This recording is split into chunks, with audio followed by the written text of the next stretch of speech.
അതൊന്നും സാരമില്ല. ഇത് മണ്ഡപം തന്നെയല്ലേ. അവൾ അനുഗ്രഹം മേടിക്ക്. ശാന്തപ്പെട്ട ഒന്ന് എഴുന്നേറ്റ് വെക്ക്.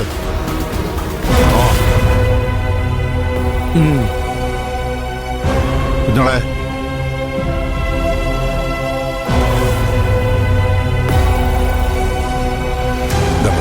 അനുഗ്രഹം വായിക്കുക.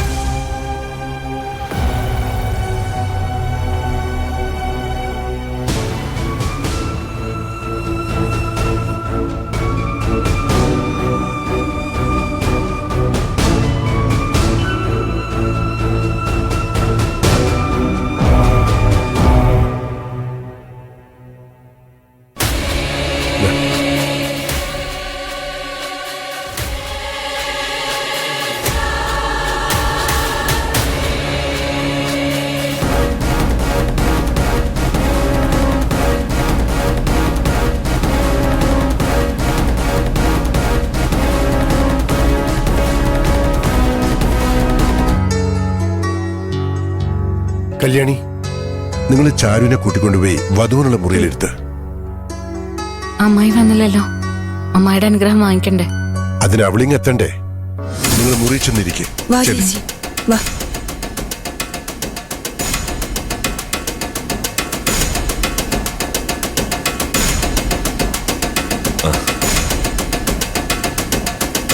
ചേട്ടാ, അരവിന്ദനെ കാണുന്നില്ലല്ലോ.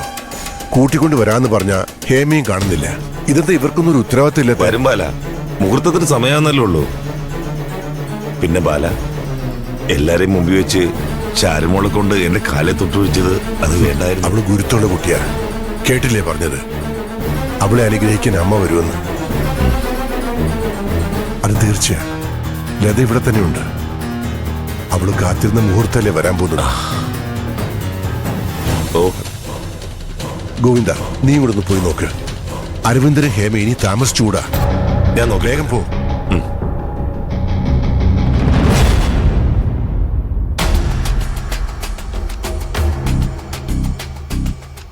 അതെ, നമ്മുടെ പരിപാടി തുടങ്ങാനുള്ള സമയമായിട്ടുണ്ട്.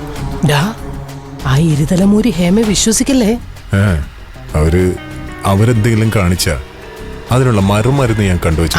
അത് മതി.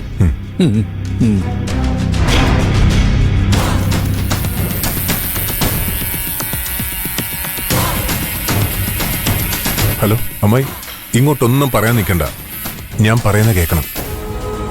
അമ്മായി ഇപ്പൊ തന്നെ അരവിന്ദനെ വിളിച്ച് മുറിയിൽ നിന്ന് പുറത്തിറങ്ങാൻ പറയണം. ഇപ്പോഴും ഞാൻ പറയുന്നു, എന്റെ മോന്റെ ദേഹത്ത് ഒരു തരി മണ്ണ് വീണ കളി അവിടെ കൊണ്ടങ്ങ് തീരും.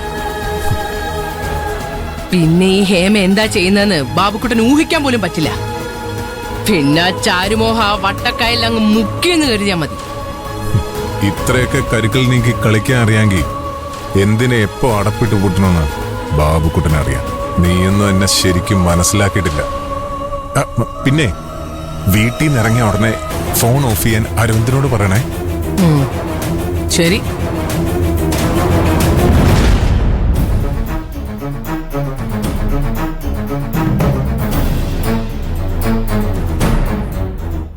എന്ത് സംഭവിച്ചാലും അവൻ അപ്പപ്പോ വിളിച്ചു പറയാൻ പറ്റരുത്. അതിന് ഫോൺ സ്വിച്ച് ഓഫ് ചെയ്യുന്നത് തന്നെയാ നല്ലത്.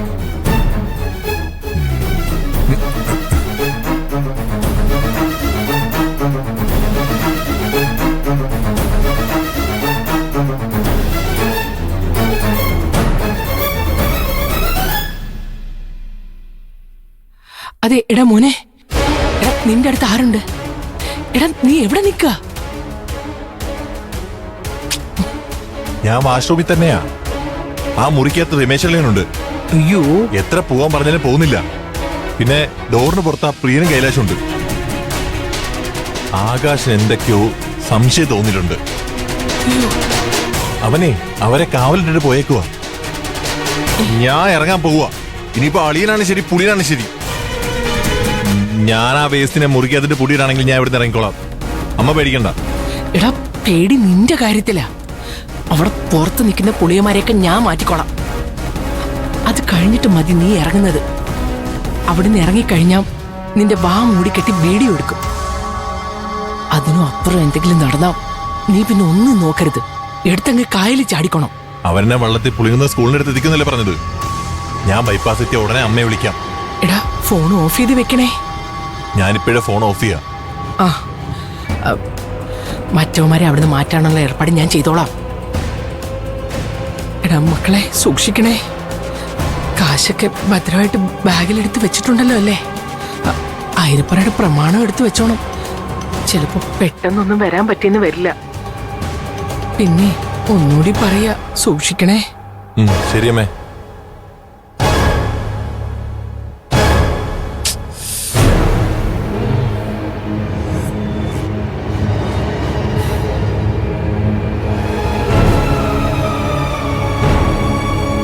അയ്യോ അയ്യോ എന്റെ അമ്മച്ചിയെ, മോനെ ഓടിവാടാ.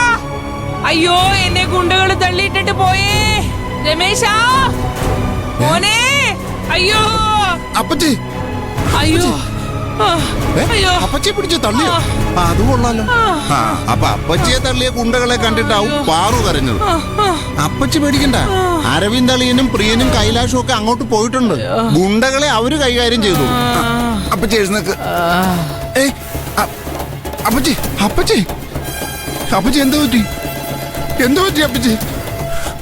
അയ്യോ അപ്പച്ചി അപ്പച്ചി അപ്പച്ചി, അയ്യോ ആരെങ്കിലും ഇത്തിരി വെള്ളം കൊണ്ടുവരണേ. ഓടി വാ.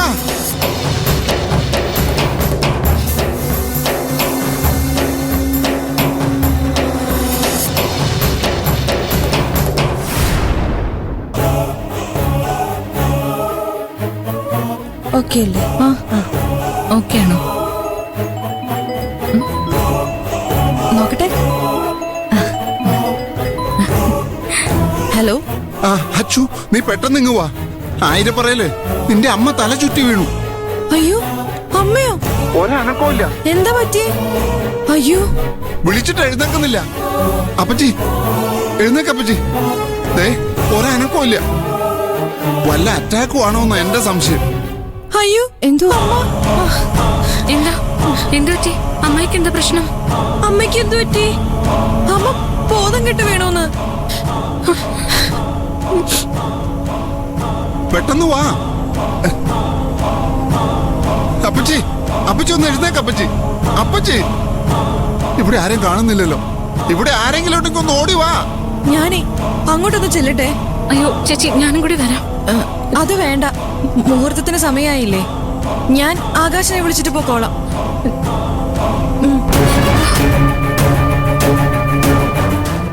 അച്ഛാ അച്ഛാ, അമ്മയുടെ ബോധം കെട്ട് വീണൂന്ന്. ബോധം കെട്ട് വീണോ? രമേശേട്ടനെ വിളിച്ചു പറഞ്ഞേ. ഞാനൊന്ന് അങ്ങോട്ട് ചെല്ലട്ടെ. ആകാശ് അങ്ങോട്ട് പോയിട്ടുണ്ടല്ലോ. എന്നിട്ട് അവൻ വിളിച്ച് പറഞ്ഞില്ലല്ലോ. നീ അങ്ങോട്ട് ചെല്ലേ. അല്ലേ വേണ്ട, ഞാനും വരാം. ചേച്ചി ഞാനും കൂടെ വരണം ചേച്ചി, പ്ലീസ്. ആകാശ് അവിടെയുണ്ട്. ഗോവിന്ദനും അങ്ങോട്ട് പോയിട്ടുണ്ട്. ചരിമോളെ, നീ ഇവിടെ തന്നെ നിൽക്ക്. ഇപ്പൊ അശ്വതി മാത്രം പോയാൽ മതി. ഞാനേ ആകാശ് ഒന്ന് വിളിച്ചോട്ടെ. ശരി അച്ഛാ.